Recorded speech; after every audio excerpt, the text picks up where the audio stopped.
Derrière chaque diplôme se cache une histoire, parfois de fierté, mais souvent de douleur et d'attente. Imagine un jeune diplômé, plein d'espoir, tenant son diplôme comme un trésor après les années de sacrifice. Sa femme a vendu champ, sa mère a travaillé sans repos, son père a tout donné. Mais au moment de chercher un emploi, il se heurte à un mur. Pas d'opportunité, pas d'ouverture, c'est une malattente interminable et déception. Ce n'est pas une fiction, c'est une histoire réelle des milliers de jeunes en RDC et en Afrique.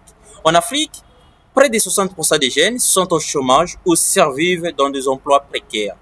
En RDC, la situation est encore dramatique parce que chaque année, des milliers de diplômés rejoignent les rangs des chômeurs. La douleur est intense. Car comme expliqué à ses parents, tous leurs efforts semblent n'avoir servi à rien. Comment garder l'espoir lorsque les systèmes te ferment toutes les portes? As-tu déjà ressenti ces sentiments? As-tu déjà vécu ces moments où tu réalises que malgré ton diplôme, personne ne t'attend dans le monde du travail?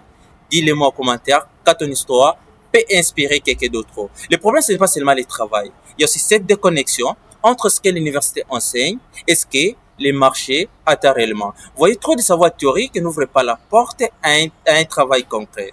À cela s'ajoute la corruption, le favoritisme et le népotisme. C'est une injustice qui brise des rêves et détruit les talents. Mais il existe un autre chemin. Ce chemin commence par un changement de mentalité. Attendre que l'État ou les ONG créent des opportunités ou des emplois pour chaque jeune, c'est attendre indéfiniment. Alors la vraie puissance, c'est de comprendre que tu peux devenir toi-même un créateur de valeur. Même avec peu, tu peux commencer avec des petites initiatives, de l'entrepreneuriat et de l'acquisition de compétences pratiques comme l'informatique, les langues, l'agriculture moderne et l'artisanat spécialisé. Ce sont des clés qui ouvrent des portes que personne, je vous assure que personne ne pourra te fermer. Le chômage peut te détruire. Il peut aussi t'éveiller. Et une douleur qui peut devenir ton mentor. Beaucoup d'histoires de réussite sont nées dans ce contexte difficile, là où tout semblait fermé.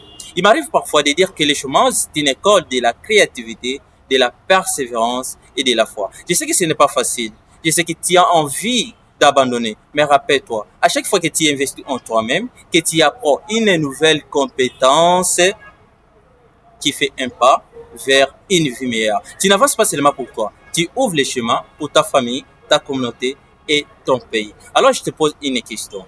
Et si au lieu d'attendre, tu décidais d'agir dès aujourd'hui? Crois-tu que l'Afrique peut sortir de cette spirale si chaque jeune fait ses choix courageux?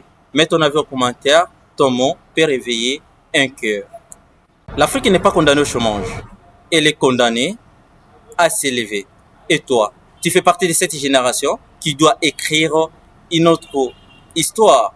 Si ce message t'a touché, partage-les, abonne-toi. Ensemble, nous allons bâtir une jeunesse forte, courageuse et consciente. Le futur ne nous sera pas donné. Il doit être construit. Et tout commence par toi.